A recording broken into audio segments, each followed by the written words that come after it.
Henri Dumont, bonjour. Bonjour Christophe Barbier. Bienvenue. L'actualité de la nuit, c'est la signature d'un accord entre le gouvernement et les représentants de la Corse pour adapter les lois de la République, fameux accord sur l'autonomie, et reconnaître une communauté culturelle. On n'a pas encore le détail, mais cette démarche, est-ce que vous y êtes favorable ? Écoutez, qu'il y ait une adaptation du droit en Corse, ça peut sembler cohérent. L'insularité. C'est un territoire qui est très compliqué, qui est montagneux, qui touche aussi, évidemment, qui est entouré d'eau parce que c'est une île. Et donc, il y a des besoins d'adapter les lois. Maintenant, il faudra voir jusqu'où cela va.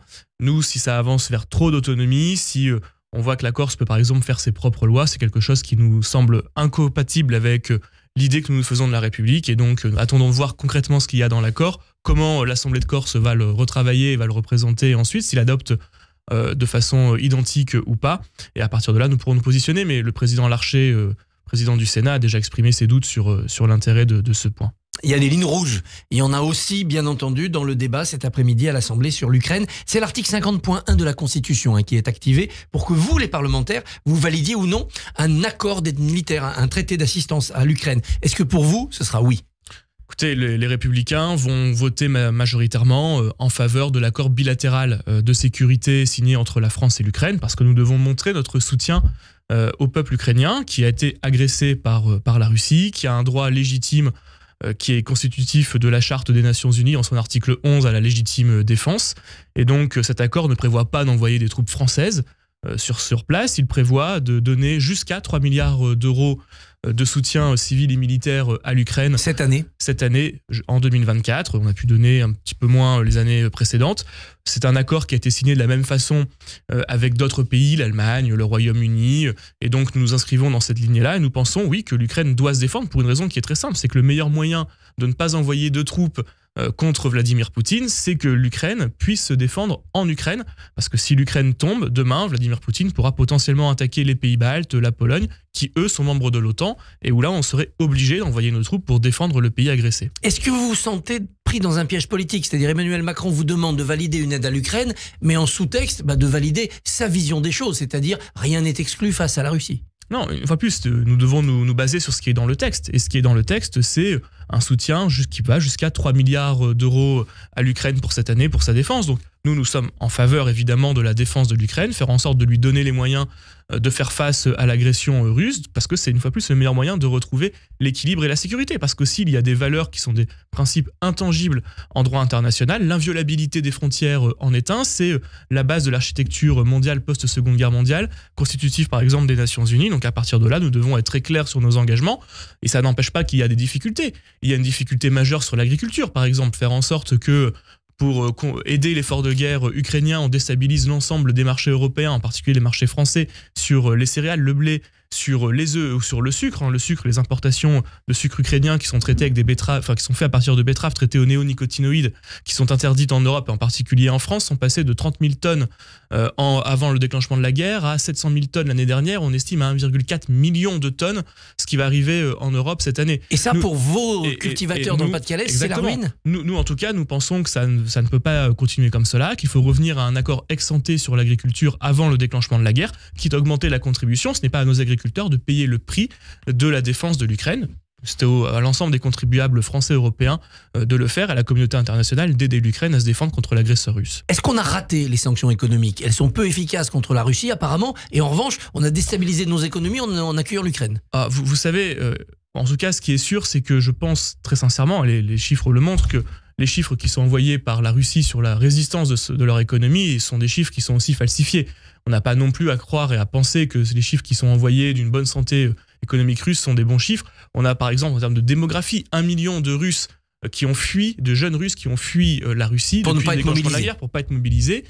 Donc ça fait quand même un vrai problème démographique, un vrai problème de croissance aujourd'hui mais surtout demain. Donc soyons très très prudents sur l'analyse du potentiel succès russe. Maintenant, il y a de l'hypocrisie auquel nous faisons face et qu'il faut dénoncer. Par exemple, quand on parle d'acheter du gaz ou du pétrole à l'Azerbaïdjan alors que c'est du gaz russe qui a été blanchi, en réalité, ou du pétrole russe qui a été blanchi, là, il y a un vrai sujet qu'il faut évidemment traiter. Avec derrière notre soutien à l'Arménie. Le président Macron a durci le ton quand il dit ne pas exclure. Ce n'est pas faire, mais qu'il dit il faut dire qu'on n'exclut rien, sinon Poutine va rentrer dans nos faiblesses. Est-ce que vous comprenez cette démarche ? C'est le principe d'ambiguïté stratégique, c'est-à-dire de faire croire, de laisser penser que potentiellement on pourrait un jour, si une ligne rouge est franchie, intervenir en Ukraine.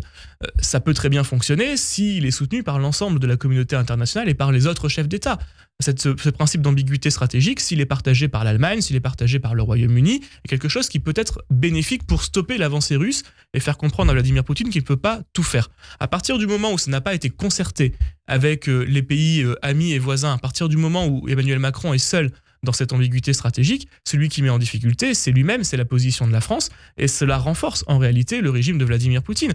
Donc là-dessus, oui à l'ambiguïté stratégique, si elle est partagée, ce n'est pas le cas, donc ça ne peut pas être quelque chose de bénéfique. Mais permettez-moi quand même de rappeler que la Russie de Vladimir Poutine est quand même sous le coup de mandat d'arrêt de la Cour pénale internationale avec des crimes de guerre, des crimes contre l'humanité, en particulier la déportation d'enfants. C'est ça aujourd'hui dont nous parlons et c'est bien pour cela qu'on ne peut pas laisser la Russie gagner. L'autre débat qui vient de s'ouvrir avec beaucoup de passion et même de virulence, c'est le débat sur la fin de vie. Le président de la République a dégagé les grandes lignes du texte qui sera présenté fin mai au Parlement. Est-ce que vous avez déjà une conviction arrêtée? Est-ce que vous savez si vous voterez oui à coup sûr ou non à coup sûr? Écoutez, plus je lis, plus je me renseigne, plus j'écoute, plus j'auditionne et moins je sais ce que je vais voter. Et donc je vais prendre le temps de continuer mon travail de recherche, de conviction personnelle. Il y a le double corps en fait du législateur. Il y a le législateur d'un côté et puis après il y a le fils, le parent, le petit-fils qui écoute sa famille, où les uns disent qu'ils sont absolument contre, les autres disent qu'ils veulent absolument pouvoir partir s'ils sont frappés d'une maladie incurable. Donc voilà, ce sont des convictions qui devront se forger au fur et à mesure. Il y aura liberté de vote de toute façon. Il y aura une liberté de vote au sein du groupe Les Républicains dans la plupart des groupes dans tous les cas. Moi simplement, ce que je tiens à dire, c'est que la façon de faire du président de la République, c'est-à-dire d'échouer sur l'économie, d'échouer sur la diplomatie, de repartir sur le sociétal juste après l'IVG, parce que c'est la seule chose qu'il est capable de faire, et le faire dans un contexte d'élection européenne où on va se retrouver avec un mélange des genres qui est absolument méprisant pour celles et ceux qui ont des convictions profondes extrêmement ancrées au sein de ce qu'ils sont, de leur constitution d'être et d'homme politique. Cela pose un vrai sujet de méthode et ça montre en réalité l'ambivalence, l'ambiguïté de ce président pour qui tout est coup politique et rien n'est en réalité conviction personnelle, rien n'est quelque chose qui doit être mûrement réfléchi. Sur la question de la fin de vie, vous savez, le vrai sujet, c'est aussi la question des soins palliatifs.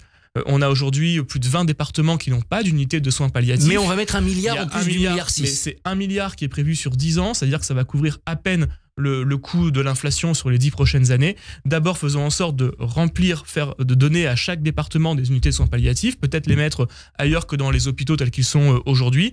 Renforcer ces unités parce qu'on ne va pas arriver à une extrémité où des personnes se sentiraient âgées, qui pourraient potentiellement encore vivre quelques années, sentiraient une sorte de boulet pour la société et seraient obligés, demanderaient une assistance à la fin de vie parce qu'ils seraient dans une situation où ils ne veulent pas faire peser leur poids économique, par exemple, sur leurs enfants, sur leurs petits-enfants. D'abord, renforçons les unités de soins palliatifs et après, parlons de la fin de vie. Coup politique, disiez-vous à l'instant, c'est-à-dire que c'est un piège pour François-Xavier Bellamy, votre tête de liste aux européennes. On sait qu'il n'est pas favorable à la fin de vie par ses convictions. Le président le met en porte-à-faux avec l'opinion.